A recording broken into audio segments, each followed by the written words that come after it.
Hello to anyone listening, and today I want to talk about a bit of an odd subject. I want to talk about video game characters that I relate to or that kind of inspire me. There are a lot of video games out there that the story mean a lot to me, and the main characters in those games more than often are ones that either mean a lot to me or have taught me something about myself or that I have found relatable. And I just wanted to talk about these characters that I think are really well written and, characters in video games that you're able to look to and relate to. So I wanted to start off with Jin Sakai.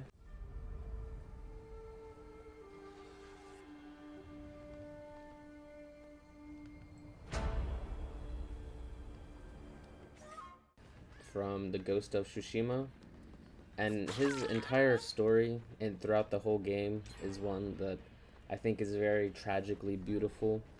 The whole point of his character and the story of the game is that you are a samurai during the Mongol invasion, and all the samurai on the island of Tsushima are killed during an invasion at Komoda Beach, and you are one of the last samurai left alive, and your uncle is kidnapped, and he's like one of the other survivors, but he's kidnapped by the Mongols.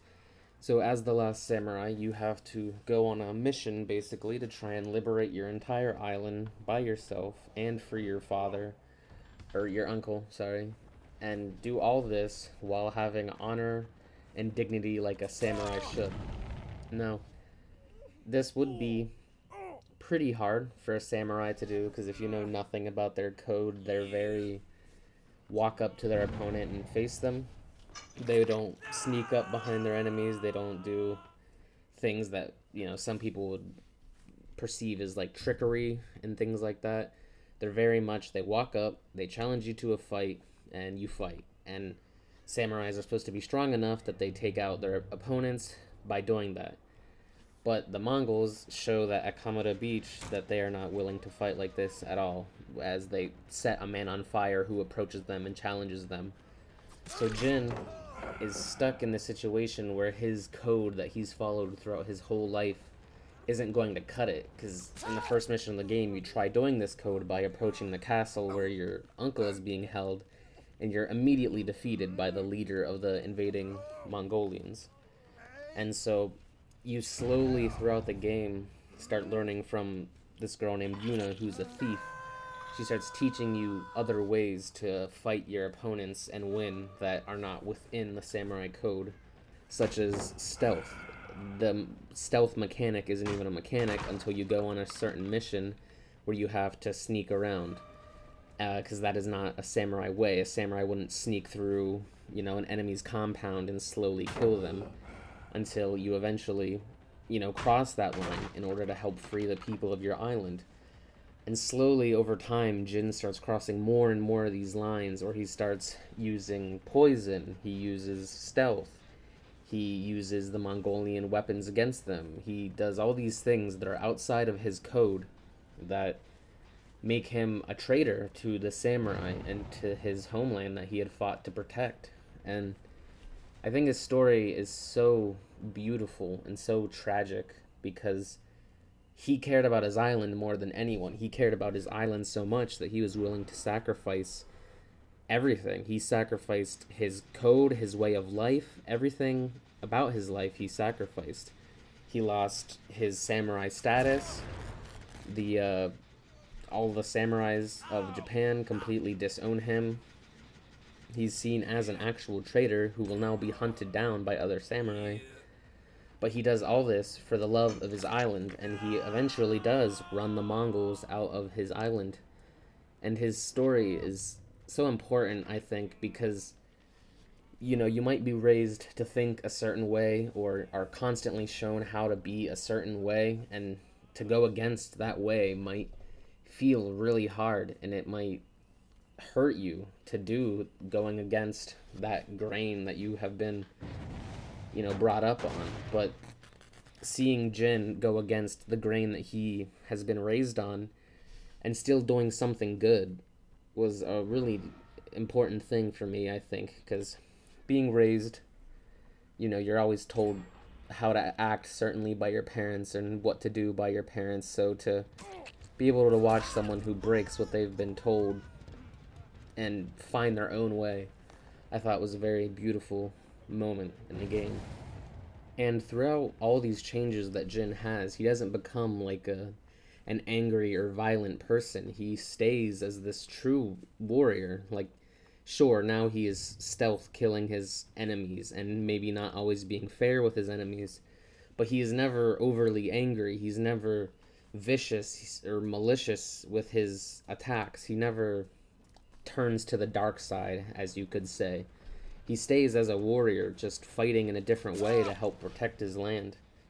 So another character I wanted to talk about is Joel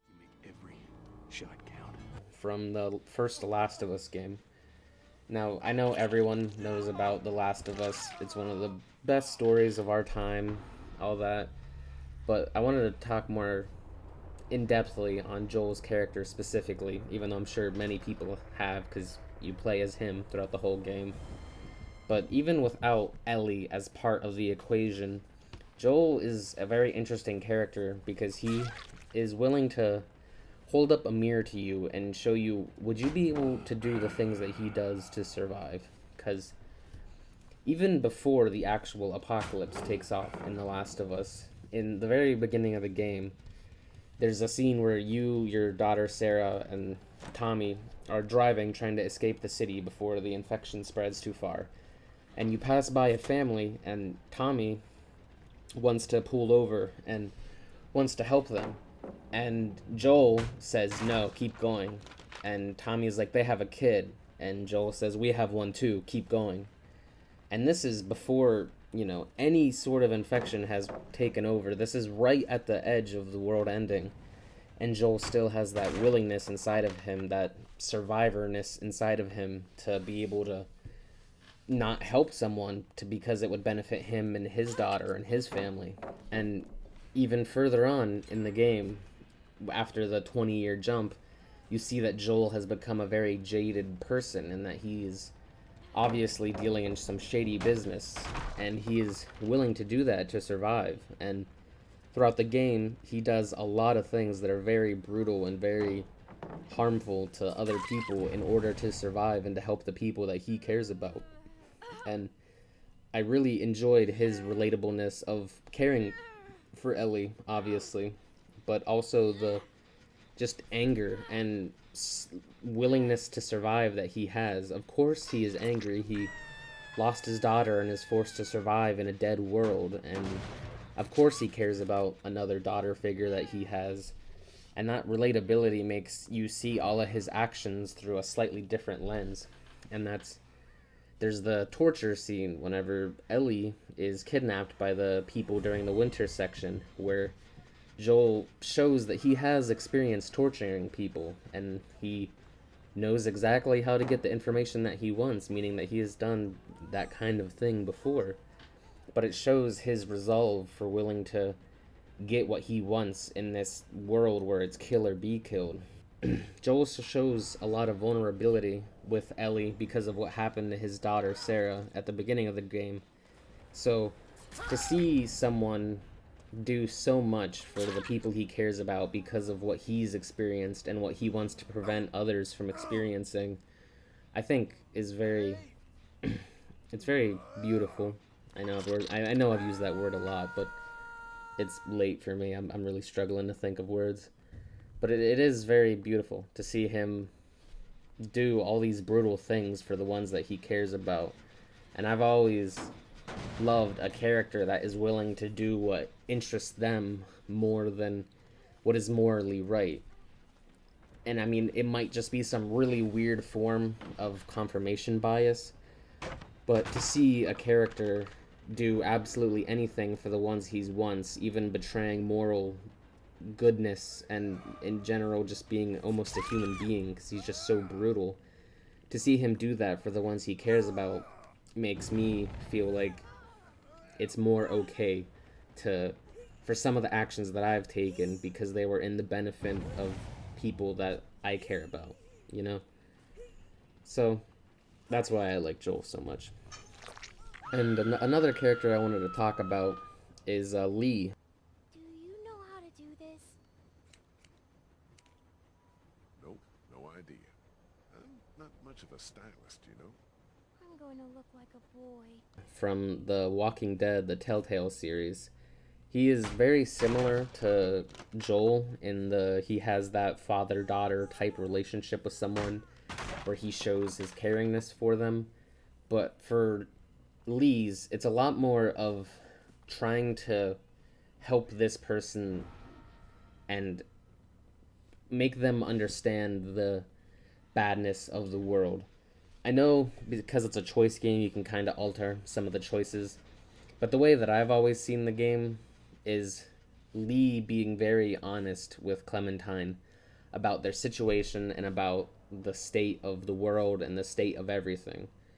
And yeah, Joel is, brutal and honest to these people, but that's because they've been in the apocalypse a lot longer than Lee has been. I feel like Lee trying to be honest with Clementine and be a lot more caring than I think Joel is by still doing like very sweet, nice things for her and trying to stop her from doing very brutal things, but also telling her up front what the world is like is another sort of tragic, caring, parental thing. I don't know exactly what the word I'm looking for there is, but he is looking over this girl. And the example that I think best fits are like the train scene where they have to move on from the hotel and the farm. A lot of bad stuff happens. And while on the train, you can teach Clementine how to shoot, and you tell her to cut her hair, and you tell her to keep her hair short because that gives the walkers less thing to grab onto, and teach her how to shoot a gun so she can defend herself. But Lee never does it in a jaded, aggressive way that makes him seem like an asshole. He does it in a caring way that what she's going to have to go through is an inevitability of the world they live in. And having that softness mixed in with the ability to teach someone something like that is a very important lesson I think a lot of people should have. Being able to teach something or explain something to like a child by doing it not being angry but also not lying about it, being able to truthfully explain to them that the world might suck and there are going to be shitty things that happen. The reason I think I appreciate Lee so much is because he taught me how to talk to children in a way that is not lying to them or aggressive with them, because he is constantly being patient and honest and telling things how they are instead of trying to sugarcoat everything with this film of, yeah, the world's great. This is just one bad little thing, but everything else in the world is good, because that's not always true. The world sucks a lot, and there are a lot of different ways in which a child especially can be hurt in the world. And so being able to explain very difficult subjects to kids is something that I think a lot of people struggle with.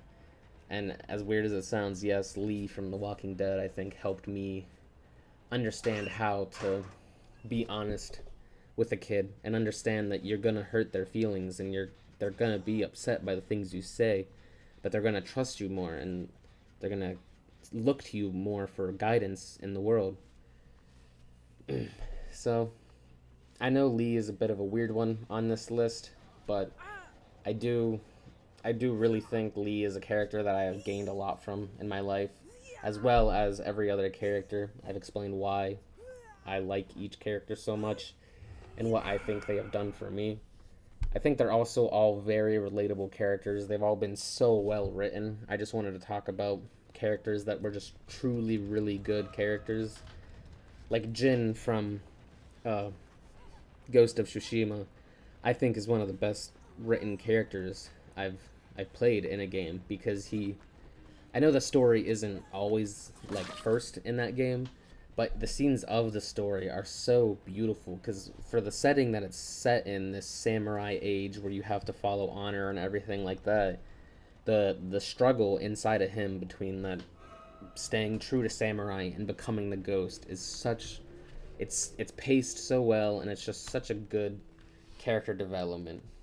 And Joel, of course, I mean, he's Joel. He's Joel from The Walking Dead, or The Last of Us. Of course, he's a great character. He's written by Naughty Dogs, but I just love these characters, and I wanted to talk real quick about these super relatable and super believable characters that I've experienced in gaming. Um, if there are any characters that stand out to you in a game that you've played and you would like to talk about it, comment down below. But other than that, I will talk to you later.